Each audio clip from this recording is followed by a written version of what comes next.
이제 불변하는 진리라는 것들이 뭘까 의심할 수 있는 건 다 해봐요. 여기에 커피잔이 있잖아. 그래서 이게 콜라일 수도 있고. 근데 그것들도 좀 먹어보고 하면 알 수 있는 거 아니야? 세뇌를 당할 수도 있는 거겠죠. 계속 속는 내가 나죠.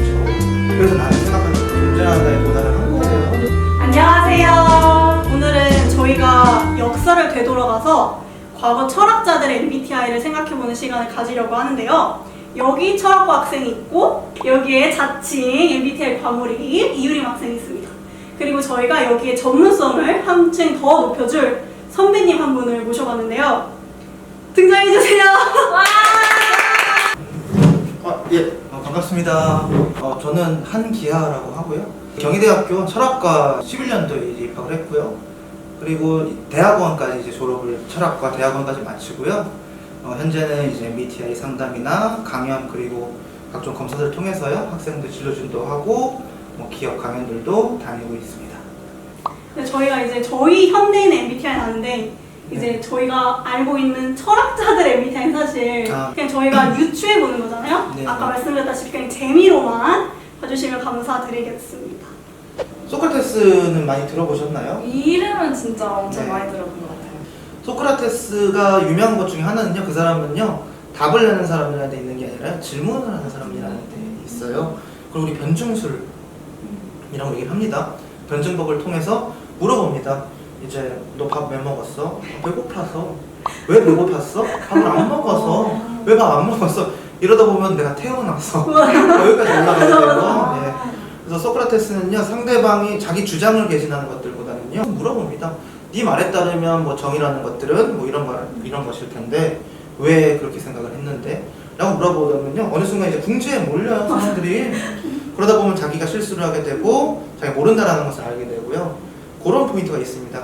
비판적으로 접근한다라는 건데요. 우리는 이 기능을요 내향사고라고 얘기를 해요. 그래서 이것들을 주로 쓰는 유형들은요 INTP나 ISTP라고 얘기를 합니다. 근데 TP라는 사람들은요 이성적이지만 유연하잖아요. 그러다 보니까 상대방이 이렇게 하면 저렇게 반박해보고요 저렇게 하면 저렇게 반박해보고 싶어 해요.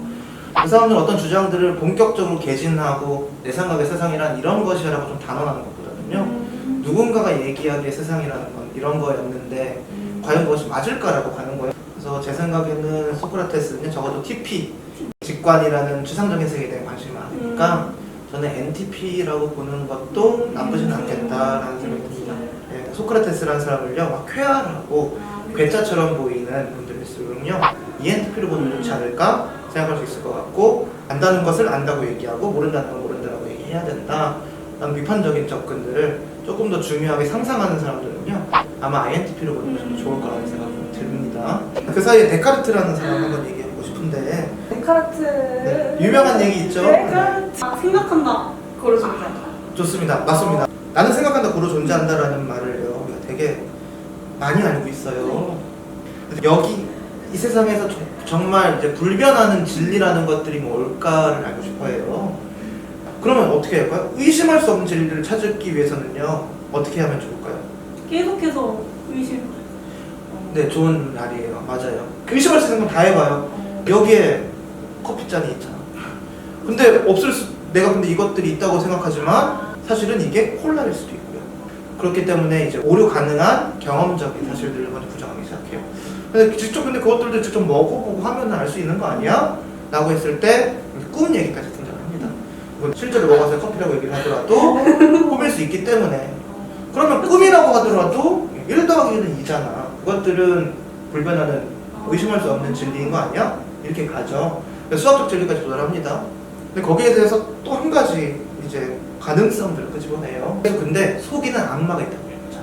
그래서 우리가 다 같이 1 더하기 2야 맞죠? 수학적으로 증명도 했어요 라고 하지만 세뇌를 당할 수도 사실 있는 거겠죠? 그럼 수학적 진리까지는 아니라고 해보자. 그럼 뭐가 남지? 라고 했을 때 계속 속는 내가 남죠. 네, 속고 있는 내가 속고 있지 않은 거 의심하고 있는 그런 나는 어쨌든 있을 수밖에 없다.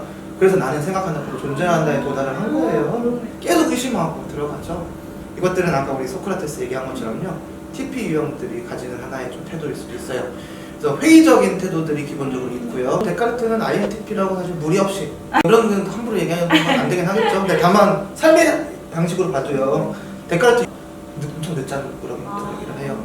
그래서 T랑 P가 같이 섞여 있잖아요. 그래서 이제 규칙적인 삶보다는 자기 안에서의 그 생각하는 사유의 흐름에 맞춰서 그런 플로우로 인생을 사는 라이프 스타일에 대한 얘기들도 있고, 그런 라이프 스타일들로 같이 미루어 본다고 한다면 자기 안에서 편하게 생각하고 사유하고 그것들에 대한 결과물들을 서술하고 한 결과물들이 이제 성찰이고 소설일 수 있겠죠.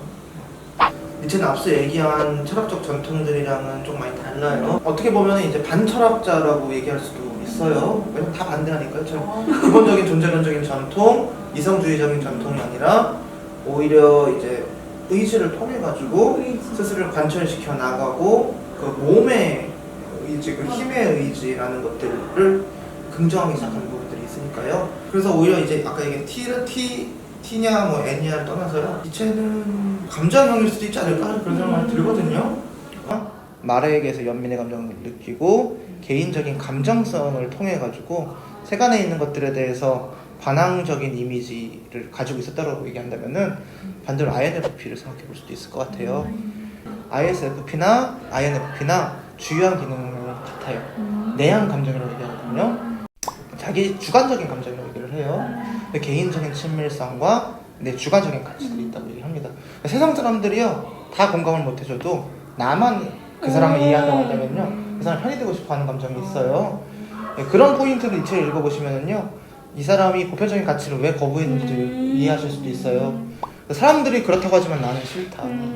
내가 느끼는 나의 감정 자체들이 있다고 얘기를 하죠. 또 마지막으로 좀 하고 싶은 얘기 중에 하나는요, 그 사람의 퍼스널리티를 생각하는 것과 그 사람이 존재론적으로 한 그 주장들이 실제로 참인지 아닌지 여부를 결정하는 거는요 완전히 다른 문제일 수 있다는 거예요. 그 사람의 성격이나 이런 것들은 재미있을 수 있고 우리 상상력을 더 풍부하게 해주지만 여전히 그 주장은 참일 수도 있고 거짓일 수도 있고 그것들을 가지고 승부하고 대화하고 알아가고자 하는 게 철학이기 때문에요 이 두 가지를 잊지 않으면서 같이 보시면은 장점을 취할 수 있는 방법이 되지 않을까 싶습니다.